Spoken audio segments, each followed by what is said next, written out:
So I don't normally get into this kind of stuff on this channel very often, but I just wanted to shoot a quick video that could be helpful to you. So if you're looking to lease or buy, finance for that matter, but especially if you're looking to lease a new Jeep Wrangler or Jeep Gladiator or Ram 1500, or really any vehicle, I guess, do not, I repeat, do not use Ally Bank to do it. Don't let your dealership run you through Ally.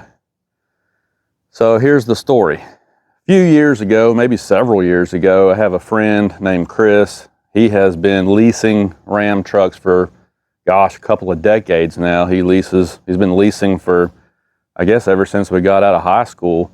So every 2 or 3 years, he'll get a new Ram truck. And several years ago, he went to get another one, and this particular time, the dealership ran him through Ally Bank. Well, pretty quickly, Chris found out that Ally Bank was shady, dirty, unethical. They're a crappy financial institution. So he told me, and I remember this conversation, he told me, because I was starting to lease some trucks again myself, and he told me, he said, don't ever lease with Ally Bank, man, don't do it. I was like, okay, I remember that. So a few years go by, and then last summer, you remember, I went to lease another Ram truck. It was that really nice black Laramie that I had on the channel up until recently.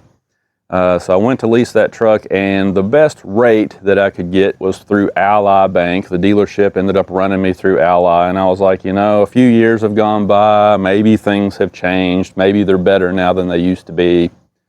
I'll go for it. How bad could it be, right? I mean, surely it can't be that much different.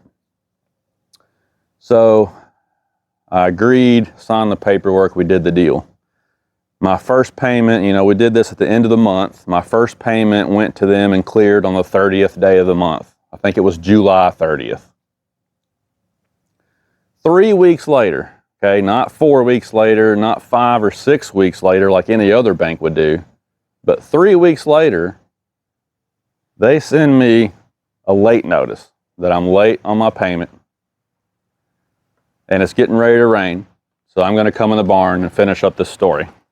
Yeah, I'm not going to complain about this rain at all because we have needed this so bad. It's been over a month since we got any decent rainfall, so I'm actually really happy to see this. But anyway, so where was I? So 3 weeks go by and Ally sends me a late notice.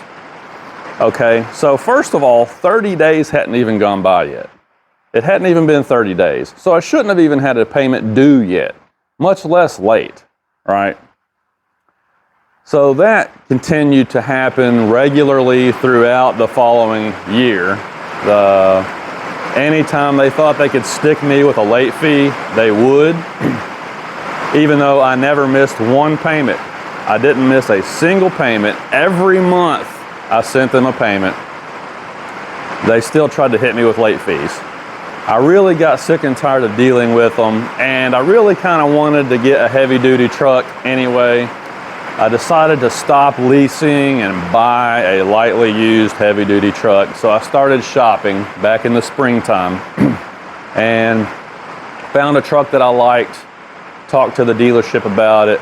They called Ally to get a payoff amount on my leased Ram, and Ally gave them the payoff amount, and then they tacked on $9,000. Okay, so the payoff amount and the fees, but then they tacked on an extra $9,000. Clearly in a move to try and keep me from turning the truck in early to a dealership. Now, I will interject something else here. I have leased a lot of trucks over the years. A lot of trucks from different brands, a lot of Jeeps. I have been leasing for a long time.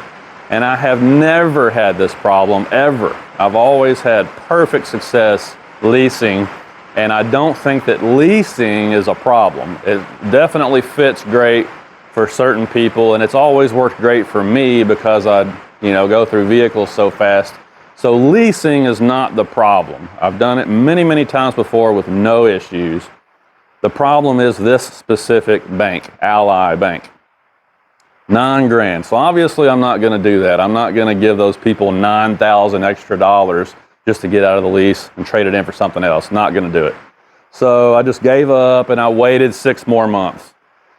So then we get to the end of this summer. I found this F-250. I decided to go try again and just see what would happen. By now, I'm over the first year mark in my lease. I don't know if it's because I passed the 1 year mark or if it's because Ally just decided to be a little bit more ethical. I don't know, but when I went to deal on this F-250, suddenly that $9,000 penalty that Ally was trying to impose on me had been reduced significantly to something much more reasonable. There shouldn't be any penalty at all. No other bank would do that, but we're talking about Ally here. They're shady, so they're going to get what they can get, but at least it wasn't $9,000 anymore. And I just wanted to be done with them at this point, so I'm like, okay, fine, let's do it. So I agreed to the terms of the deal. The dealership sent the truck back to the service department to have it inspected and everything and clean it up a little bit and get it ready for sale. And then a few days later, my wife and I went over there, we signed all the paperwork, and we brought the F-250 home. So at this point, I'm thinking it's all done, right? My lease is over with. I got the Ram turned in. I bought a truck that I really like. Paperwork is all signed. It's a done deal, right? I should have known better. The next day, the dealership calls, and they say that Ally now wants to tack on $1,200 more because they claim that the Ram that I was leasing, that I turned in, has increased in value $1,200. $1,200 increase in value over a couple of days? Are you kidding me? Of course not. I mean, that's just blatantly obvious what's going on here. They're just trying to stick the fork in me a little deeper. But we looked at the fine print on the contract, and the way that Ally has it structured, there's really nothing that the dealership could do, nothing that I could do either. It's what they call a smart lease, and technically Ally can charge whatever they want for the truck. So legally, they can do it. Ethically, no, that was wrong, that was shady. They shouldn't be doing stuff like that to customers. But legally, they can do it, and it's Ally, so they're going to do it. So I had two choices: either cancel the deal on this truck or take the dealership another $1,200 to get this finalized and done. So I just wanted to be done with Ally. I don't want to see their name in my mailbox ever again. So reluctantly, I gave them another $1,200. We re-signed all the paperwork, and I brought the truck home again. Thought it was finally all said and done. Ally sends me a notice in the mail about 2 or 3 weeks later showing a zero balance on the account. I still have the letter in my office in the house. It shows a zero balance on the account. So officially, I'm thinking, okay, it's all over with, right? I should have known better. Last week, I get another notice from Ally saying, oh, by the way, now you owe us $400 for what they call a disposition fee. Well, why didn't you tell me that 3 weeks ago when you sent me the letter that said I had a zero balance? So now they're threatening me that the lease won't be terminated until I send them another $400 for the disposition fee. Every time you turn around, these people are trying to screw you. They're trying to get every cent they can get out of you, whether they deserve it or not. They will make up charges if they can to screw you. I've learned that the hard way. I went on the Better Business Bureau website just to check the reviews and see if it was pretty rampant, and you wouldn't believe it, man. There are thousands and thousands of one-star reviews for Ally Bank on there, where Ally continues to screw other people the way they do me. So I hope people from Ally are watching this. They apparently saw my BBB review and sent me some more letters in the mail explaining their side of the story.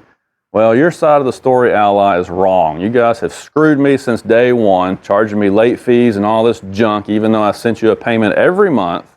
I don't want to hear it anymore. So I'm going to send them this $400, and this is going to be the end of it. If I get one more letter in the mail from Ally, I'm hiring a lawyer. So anyway, just to let you know, if you're going to lease a new vehicle, or heck, even buy a new vehicle, do not use Ally Bank. Go to your local bank, credit union, whatever. Go through Chrysler Capital or whatever. Do not let your dealership use Ally Bank. Don't do it. You will save yourself a tremendous headache, a lot of stress, and a lot of money. All right, so there's my public service announcement for the week. And now that that's over, I got to get back to work. Talk to you guys later.